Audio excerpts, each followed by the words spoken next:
她是原神史上最卖座的女人，她是胸口能拔刀的女人，她就是雷电将军。在将军初登场的到期版本，有2支队伍名声大噪，一支是氪金玩家常用的队伍雷9万班，另一支是平民玩家的版本答案雷神国家队。雷9万班这个队伍呢，6命9条才是最大的难点。像我这种只抽0命的玩家，到了 5.0 的这一次陪跑，才把9条抽到满命。那么贵有贵的理由，雷9万班20秒的输出轴，180万的总伤害，放在那个年代堪称毁天灭地。就算放在现在这个数值膨胀的年代，也不落下风。毕竟深渊里的怪，除了 BOSS 能有200-300万的血，其他的原模都扛不住这一套。高伤害是它的优点，也是痛点。在收尾能力上呢，一刀黑屏虽然很爽，但深渊连打，下一间如果能启动的话就很难熬。同样的问题在雷国身上其实也有，但相对会好很多。雷国是国家队的 Plus 版，雷神上岗，重音下岗，0+1将军带队的雷国，23秒的输出轴，总伤害144万左右，2命可以达到165万。当然这些数据看看就好，毕竟是要凹圣遗物的。没错，雷国虽然是一支平民队伍，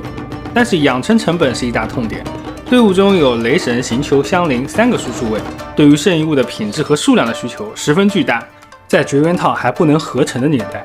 绝缘本可以说是一代玩家最熟悉的温柔乡。当然，哪怕玩家摆烂，主词条搞对，副词条不做其他要求，雷国凭借自身极高的素质，在当时也是横着走，而且操作简单。在草型9出现之前，一直就是玩家的底库。之后 2.7 上线了某个强势的女人，雷国呢又可以把行球换成叶兰，不过队伍的总伤并没有明显的提高，倒是将军得益于叶兰的增伤能力，在队伍中的输出占比得到了一定的提高。但这个队伍当时不怎么流行，因为叶兰大部分时间都去胡桃队伍里就业了。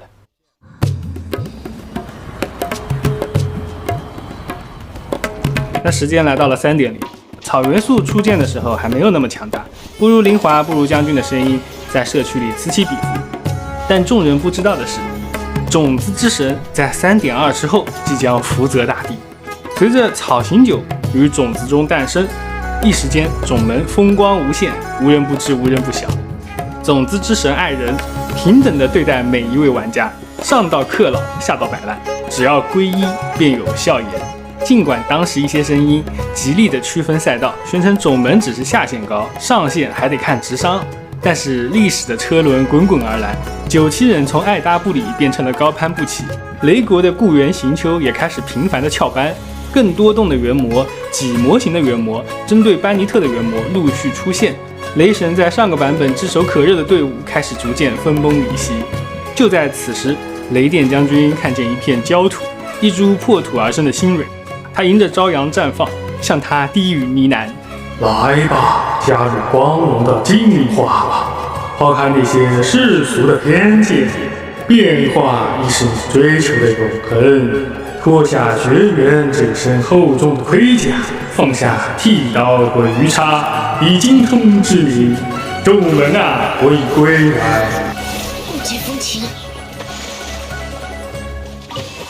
凭借元素战绩启动 0.8 秒的协同伤害，雷电将军得到种神的一瞥。于是，一夜间，多少旅行者的将军开始种舵。在种门中，将军携手老队友行秋，带上新神纳西达，继续绽放了属于神明的活力。那将军种舵这个队伍呢，优点就是3人成型，都是随身技能，打得灵活，养成成本还低。第4人可以根据环境去选择，个人比较喜欢把可爱的买榜姐星海给拉进来，弥补一下生存能力嘛。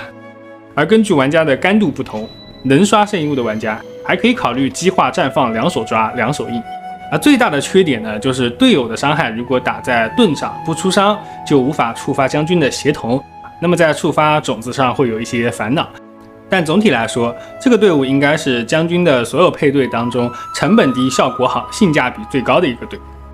那除了低命的将军加入了种门之外，一部分有着高命座的高贵将军并不甘心于堕落，于是呢，在面对日益多动高伤的战斗环境时，雷9万班也就演化出了一套更侧重于生存的阵容，那就是雷9夜勤。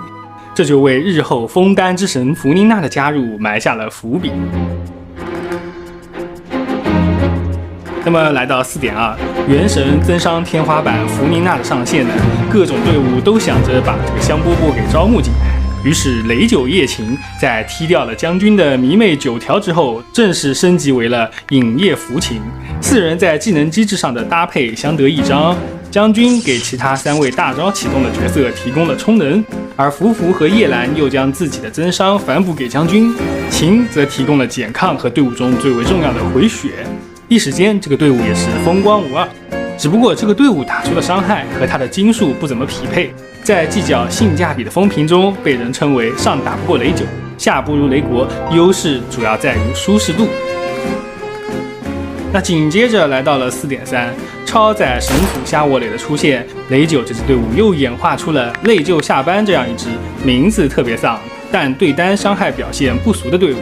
这个队伍解放了万叶，简化了操作，进一步提高了生存。如果是满面的夏沃蕾，伤害还能有所提高。当然缺点就是没有万叶的话，在对群的时候体验就没有那么好了。之后来到了4.7版本，随着西格文的上线，将军战场的队伍呢又多出了一支银草伏羲。这个队伍呢可以说是双人组成双人组，将军和纳西达是激化的伙伴，西格文满足了福福的各种需求，而将军、纳西达和福福3个神又能打个绽放反应，算是之前银草福白的变种队伍。当然以上这些呢都只是将军在社区内流传比较广的队伍，相信在各位玩家手里呢可能还有许多富有创造性的队伍，比如说4神队啊。只不过每个大版本都会有相应的热点角色，当新角色变成热点，老角色就算再出现新的队伍，也很难在强度至上的社区中吸引到玩家的注意力了。但自以为原神多样的配对其实也是游戏的乐趣之一嘛。那这次将军又带着9条和夏沃蕾一起复刻，似乎为泪就下班这个队伍的迭代埋下了某种伏笔，也不知道算不算未来可期呢。好的，那么这期就到这里，我是提瓦特地理，我们下期再见。